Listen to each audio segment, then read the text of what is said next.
우리 한 번 사는 인생 제대로 살아봐요. 화이팅! 안녕하세요, 욱구레입니다. 오늘은 그 유명한 내연적 자기애, 즉 취약한 버너러블 나르시시스트에 대해서 말씀드리고자 합니다. 우선 외현적 나르시시즘과 내현적 나르시시즘을 간단하게 구분하고 그 둘의 공통점이 무엇인지 살짝 짚어보고 본격적으로 내연적 자기애에 대해서 말씀드릴게요. 병리적인 나르시시즘은 공감 능력이 없고 자기밖에 모른다는 공통점이 있어요. 첫 번째 유형의 자기애는 과대망상적인 자기애로 평소에는 나 좀 봐라 라면서 자신감이 넘치고 마음대로 잘 안 될 때는 미성숙하고 난폭한 행위를 보이면서 내가 맞고 다 틀렸다 라고 합니다. 외현적 자기애라고 하죠. 두 번째 유형의 자기애로는 첫 번째 자기애 유형인 외현적 자기애와 비슷한 마음이지만 칭송받고 인정받는 것 대신에 비난이나 거절을 피하려는 동기로 소심하고 겁에 질린 불쌍한 사람인 척 연극을 하는 자기애도 있어요. 내현적 자기애라고 합니다. 착한 척, 불쌍한 척, 모르는 척, 순진한 척, 희생한 척, 아픈 척, 피해자인 척 이렇게 연기하면 사람들이 관심을 갖고 칭찬하고 위로하고 돌봐주려고 하니까요. 외현적 자기애와는 아주 다른 방식이지만 자기중심적이라는 것은 똑같습니다. 어찌 되었던 외현적이건 내현적이건 둘 다 자기를 방어하기 위해서 양심도 도덕도 예의도 의리도 그 아무것도 다 갖다 버리고 스스로를 지키려는 것에 혈안이 되어 있죠. 왜 이러나요? 왜 방어하려고 혈안이죠? 어떤 방식으로 자기한테 빠져있건 간에 핵심은 두 유형 모두 적개심이 어마어마하다는 것입니다. 세상은 온통 적이다. 외현적 나르시시스트는 직접 굴복시키는 것으로 세상과 전쟁을 한다면 내현적 나르시시스트는 약한 척 함정을 파놓는 전략으로 세상과 전쟁을 합니다. 그래서 외현적 나르시시스트는 자기 발전을 열심히 합니다. 잘나야 잘 싸우니까. 내현적 나르시시스트는 연극을 열심히 합니다. 그래야 잘 속이니까. 제가 지금까지 많은 영상에서 다루었던 나르시시스트의 특징은 대부분 외현적 자기애, 웅장한 또는 과대한 과대망상적 나르시시스트라고 불리는 사람들과 관련이 깊었어요. 화가 좀 많고 비난하고 지적하는 혼자만 잘난 그런 좀 재수없는 방식으로 자기를 방어하는 인간들에 대한 이야기였어요. 이렇게 화내고 비난하고 지적하는 보란듯이 싸가지 없는 자기애가 있는가 하면 은근히 조종하고 회피하고 책임을 전가시키는 살짝 영악해 보이는 자기애가 있어요. 내현적 자기애, 취약한 나르시시즘이라고 하는데요. 오늘은 이 취약한 나르시시스트에 대해서 이야기해 보려고 합니다. 이름부터가 취약한이잖아요. 영어로는 vulnerable이라고 하는데 상처 입기 쉽다라는 뜻이에요.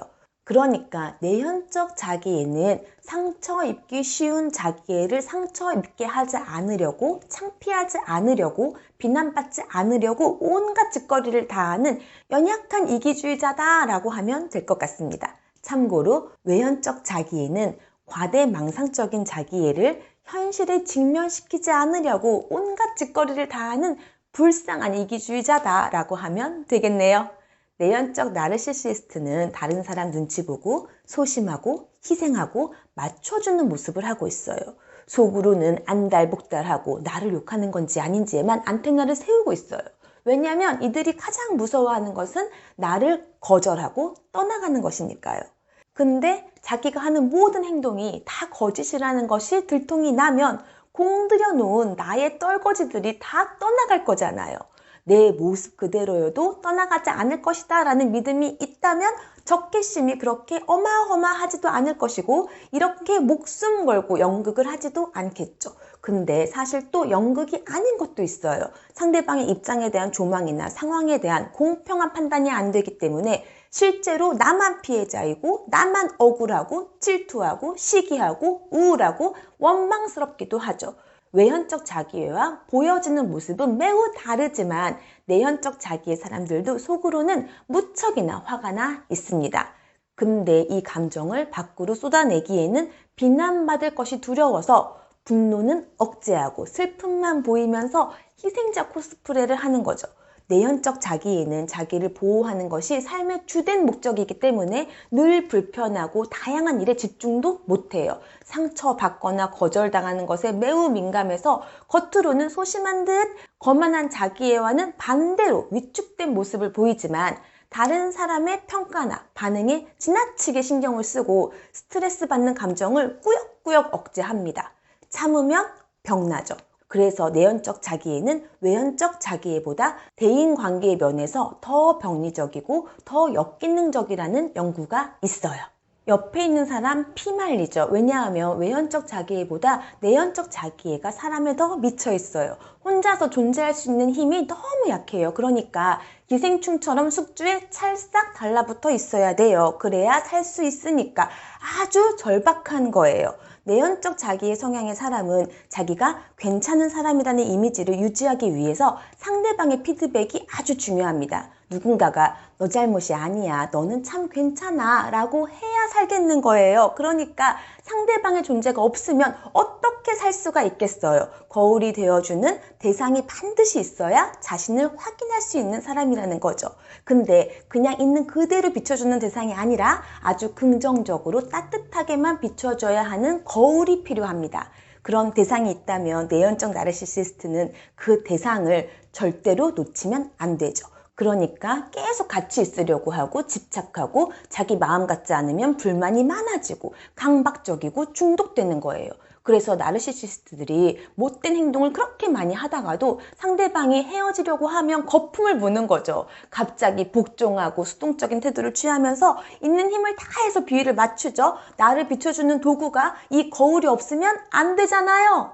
왜 이 짓을 계속 하면서 사나 싶죠? 나르시시스트가 그래서 불쌍한 거예요. 이게 혼자서는 잘 극복이 안 돼요. 이 나르시시스트들도 아주 힘이 듭니다. 그나마 요새는 나르시시스트 영상도 많고 책도 많고 상식 수준도 높아져서 비나르인들은 나르인이다 싶으면 피하고 도망도 가잖아요. 물론 매우 힘든 이별이겠지만 어찌 되었던 끝에는 끝이잖아요. 근데 나르시시스트들은 남한테 기생하는 이 짓을 평생 하면서 살아야 돼요. 평생을 거짓말하고 평생을 연극하고 평생을 불안해하면서 사랑도 못하고 쉬지도 못하고 공허하게 외롭게 살아가야 합니다.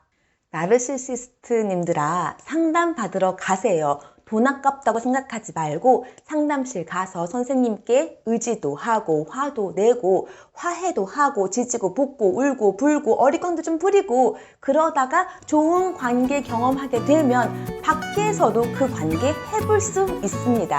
우리 한 번 사는 인생 제대로 살아봐요. 화이팅! 화이팅!